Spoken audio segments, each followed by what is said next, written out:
sex for favors, secrets, cover-ups, corruption.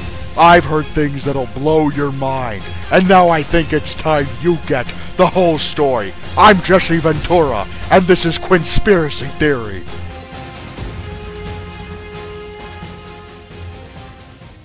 The video I was originally going to upload tonight is gone. I've scrapped it, it's deleted. I've decided to do something different because of this. What you're looking at is a copyright claim against a YouTube user by the name of Mundane Matt on a video called Hell Hath No Fury Like a Lover Scorned. That copyright claim was filed by Zoe Quinn, the person who is the subject of the video itself. Now, in the copyright claim, she had stated that he'd used a still image of her game, Depression Quest, which she's a creator of, and that she had ownership over that, and that's why the video needed to be pulled down, because it was infringing on her intellectual property. But the truth is, it had nothing to do with that. The image Matt used in his video, and it was just one image. I want to show you his typical format. This is a typical video that Mundane Matt will put up. You have a still image in the background, you have a transparent barrier on the left-hand side with a title, and he talks over it. And that is exactly what Hell Hath No Fury was.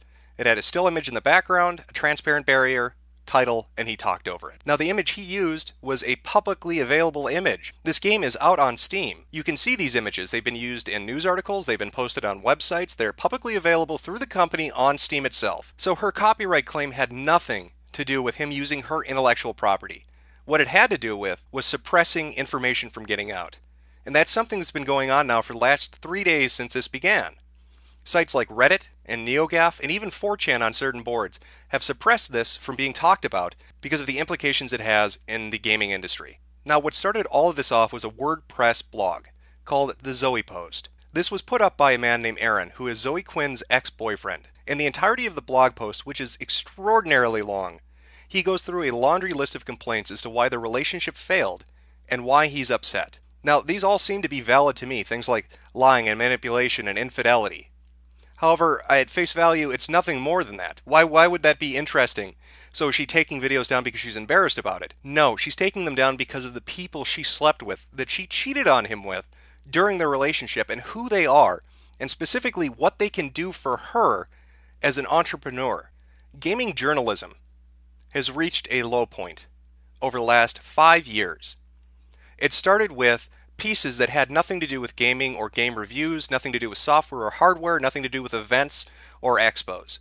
It started to travel off into the areas of social justice and feminism and opinion pieces and op-eds that had nothing to do with gaming. It started to have authors who were writing pieces condemning the gaming audience as being sexist and misogynistic, as being racist and bigoted, as being overly violent rapist. This has been seen on Kotaku, on Rock Paper Shotgun, on Destructoid, on The Escapist, on any website you can name. This has been transpiring for the last 5 years. It seems more and more these outlier pieces have become the standard, and that the narrative put forward in them has become cohesive and refined, like a talking point targeted at us as the audience. And there's a reason for that. And Zoe Quinn and what's happened over the last 3 days helps to point that out. That is why this is important, and it needs to be talked about. This has nothing to do with her as a person in a relationship. I don't care that Zoe Quinn fucked 5 guys.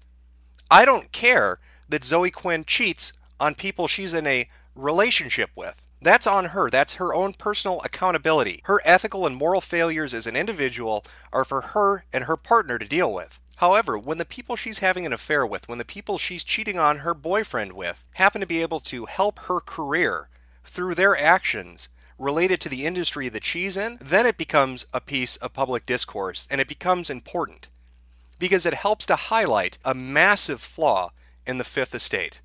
Now, if you're like me, you've grown up watching mainstream media, television media, die a death. And it didn't just die this death because of the invention of the internet. It died because of its lack of ethical standards. I'd be surprising no one by telling them that Fox News and MSNBC and CNN and every other mainstream media source you can name is corrupt. We've seen this happen, and we've seen the result of their reporting afterwards. Backroom relationships, money changing hands, manipulation, illicit acts have slanted old media to the point where it's unreliable and no one trusts it. So when the Fifth Estate emerged, when we had internet journalism, we felt like we had something we could believe in. We were going to report to each other. We were going to be the honest people.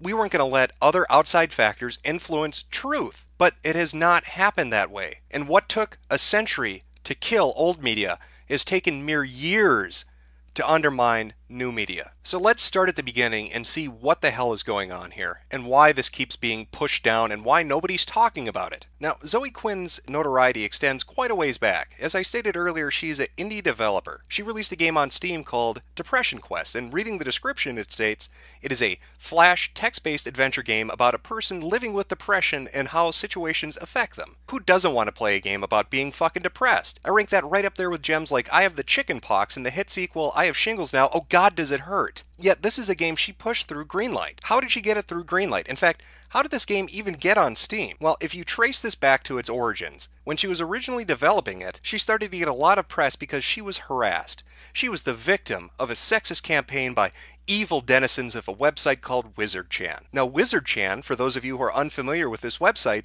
is a image board dedicated to the movie Hocus Pocus. They are Disney fucking fanatics over at WizardChan.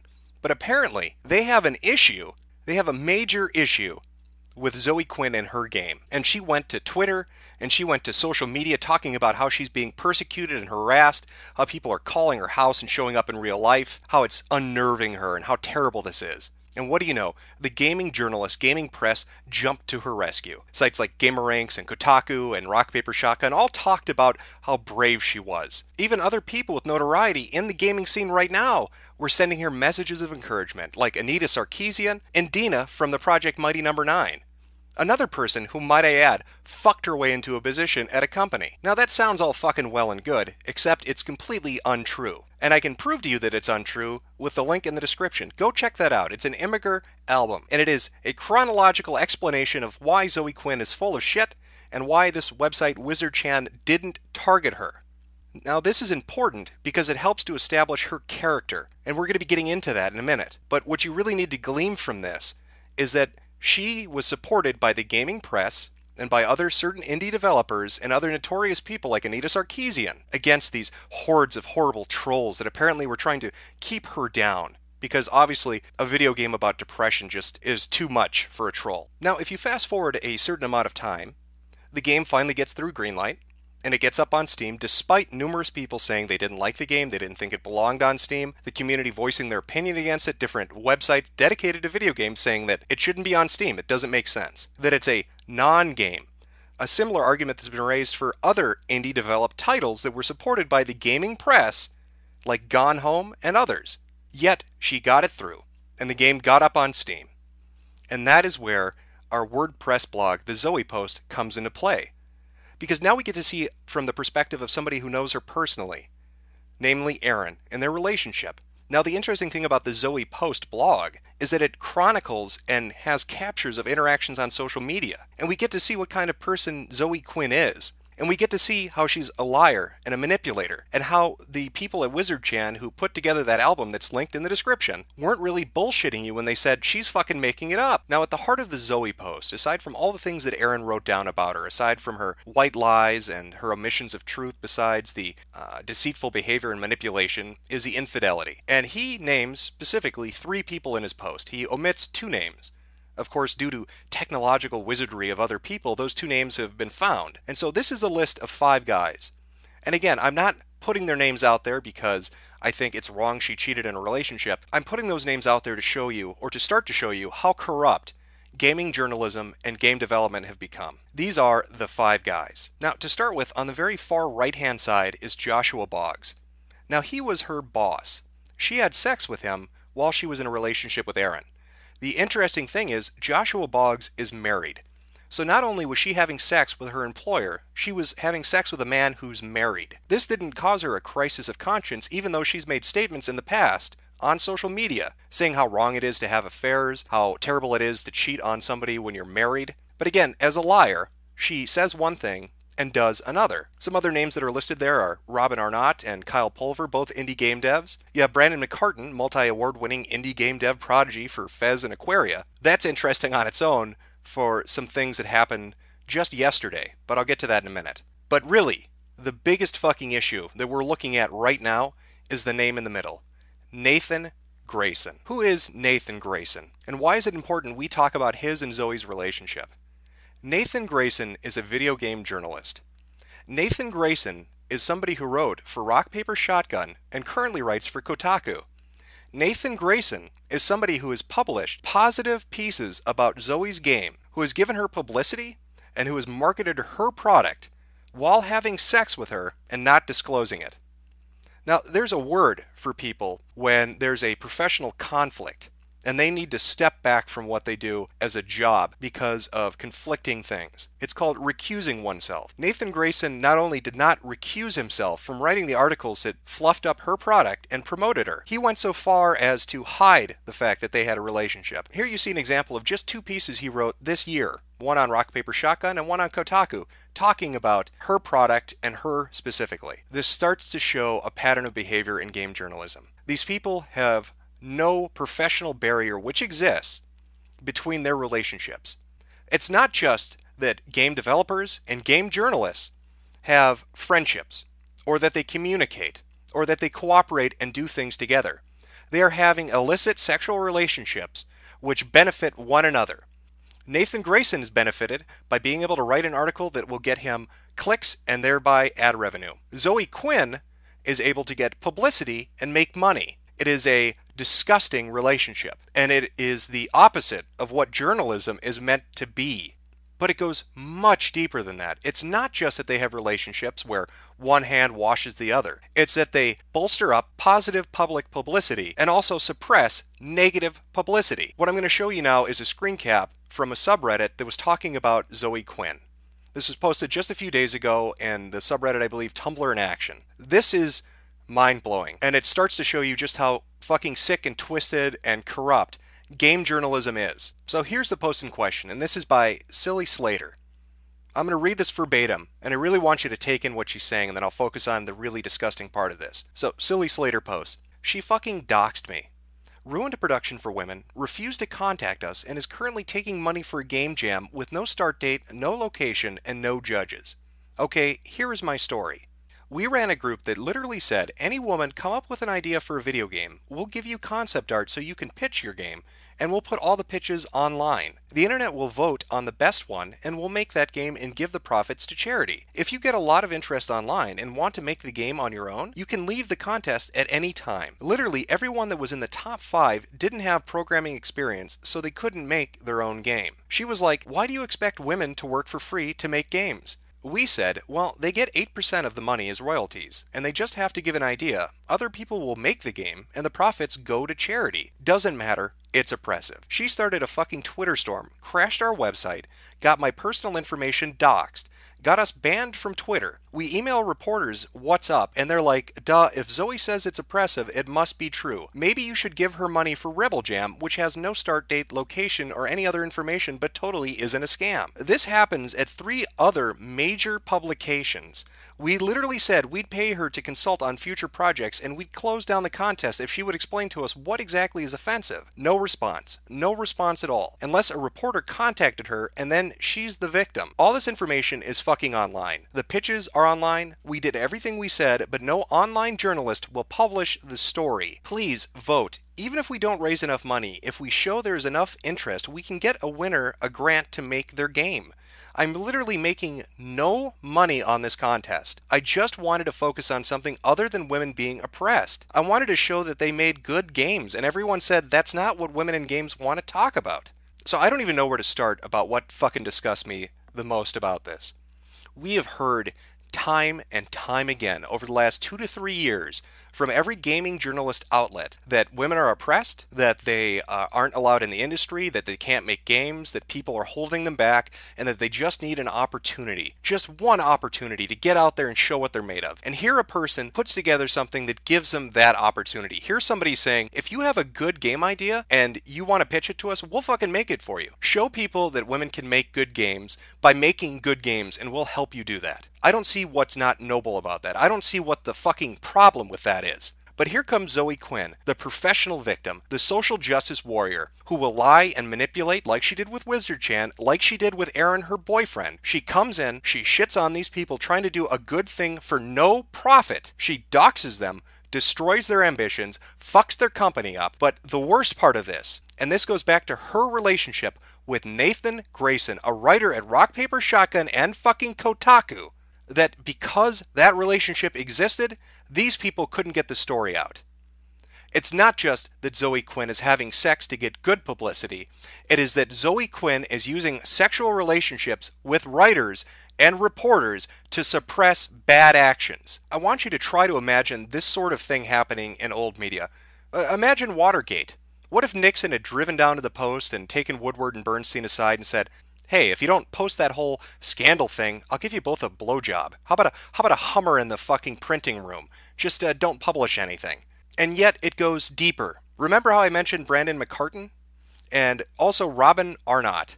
Take a look at this. Now, yesterday, Phil Fish, a indie game dev who made Fez, went on a fucking tirade on Twitter defending Zoe Quinn and saying that people who were targeting her were bastards and cowards and that you shouldn't attack a strong, brave, independent woman. Basically parroting all those fucking ideas that we've been reading in news articles that get swirled around their little social media circles. And he's saying this to all these people who are raising questions about journalistic integrity. But yet he's making that argument. And why is that interesting? Well, she fucked Brandon McCartan, and apparently he has a connection to Fez. And better yet, somebody comes forward and says that they were sexually harassed at a wedding. Sexually harassed at a wedding by Zoe Quinn.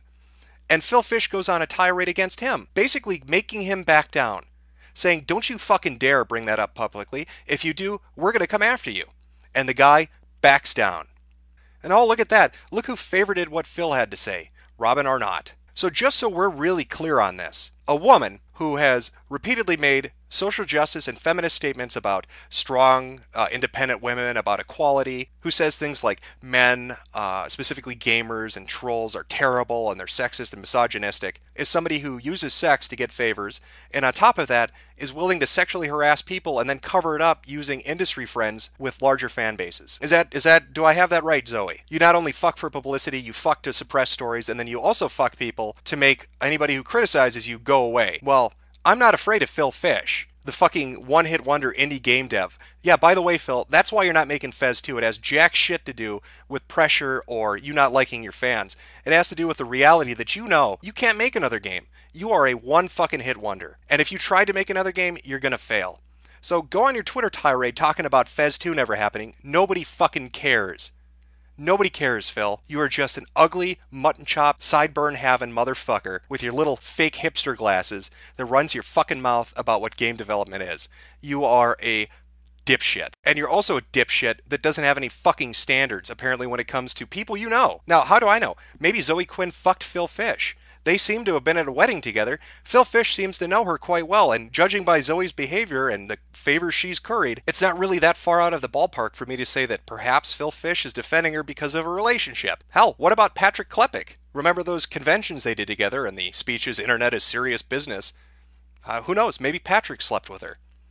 In fact, given that this is the reality of how these people behave and that they have no separation as professionals, let's say that Steven Totilo of Kotaku had sex with Anita Sarkeesian. Why not? You're letting somebody on staff at Kotaku who has a sexual relationship with somebody he writes about, and you don't have any problem with that. So judging from that, I guess you wouldn't have a problem doing it yourself. So maybe Steven is having sex with Anita. Maybe that's why Kotaku keeps writing those articles. It all makes sense now. We have now reached a point where it has become blatantly obvious in gaming journalism where relationships are influencing what gets published and what doesn't. It is no longer about reporting or journalistic integrity. It is about who is fucking who and who profits from it. And believe me when I say Zoe Quinn profits from it. Her game may be on Steam for free as a free download, but her Patreon sure isn't free. Her Rebel Game Jam sure isn't free. Her begging people on Twitter from suspicious muggings to help pay rent isn't free. She is making money off the back of publicity gotten through sex. And game journalists have no problem with this.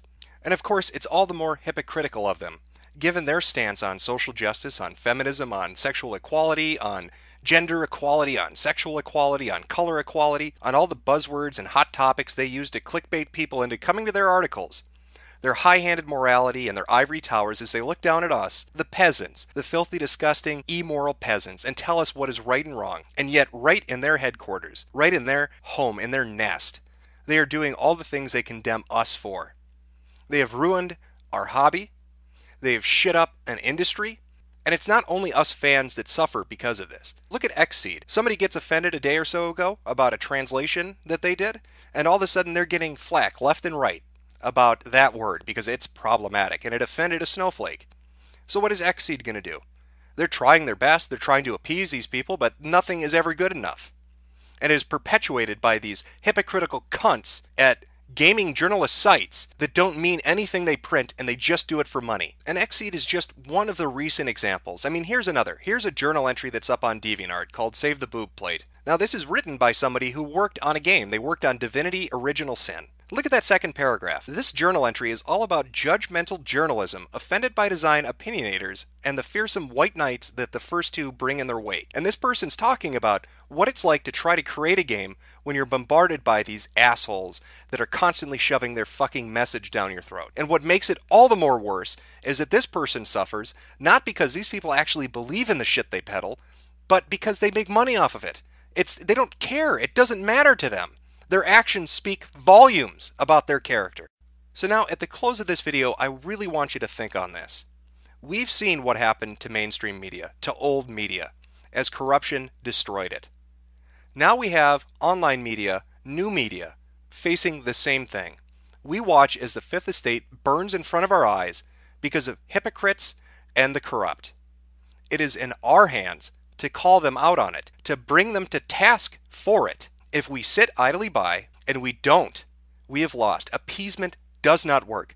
Burying your head in the sand does not work. It is not just us as customers that suffer as these people sling shit at us, telling us how terrible we are and telling us what kind of content we should like. It is developers and publishers and artists and musicians that suffer as well because they misrelate a message from us to them. They preach about morality and social justice. They talk about ethics and an end to sexism and racism, and their personal behavior is abhorrent and completely contradictory to the things they print. They are in bed with each other, they communicate on Twitter with each other and other social media platforms constantly. There is no professional separation between a subject and an author. There is no decorum or acumen for any of these people. And you've just seen a taste of what's happening. Mundane Matt gets his video pulled down by a false accusation. Websites refuse to let this be talked about. And I guarantee you, we're going to see articles published by the likes of Kotaku and GamerRanks and others that are going to ignore these kind of accusations, and they're going to focus on how poor Zoe Quinn is just a victim, or she's being slut-shamed, or whatever buzzword they're going to pull out of their ass to dodge the bullet coming at their head. Don't fucking let them. Call them out. Call their asses out. Are you not sick of this shit? Have your games not been tampered with enough at this point? We as consumers, as gamers, have a choice. We either back the people that make the games we like, or we let these assholes dictate to us who's going to be popular in 10 years. Do you want an industry that's filled with nothing but Anita Sarkeesians, and Dinas, and Phil Fishes, and Zoe Quinns? Because I sure as hell don't, and I hope you don't either. So I encourage you to talk about this on different websites, on different social media. Talk about it non-fucking stop. Don't let them sweep it under the rug. Don't let them avoid the fucking issue. Call them to the fucking mat on it. We have a spotlight on this corruption and on their fucking hypocrisy. Make them answer for it for once. Make them be held accountable. We, the fucking fans, the gamers, over the decades, have raised our hobby up into a billion-dollar worldwide industry. Not these assholes. They make money off our interest, not the fucking other way around. We hold the power here. They don't. And it is fucking time that gamers sent game journalists a very clear goddamn message. And that fucking message should be, I'm gonna pull the whole thing down. I'm gonna bring the whole fucking diseased, corrupt temple down on your head.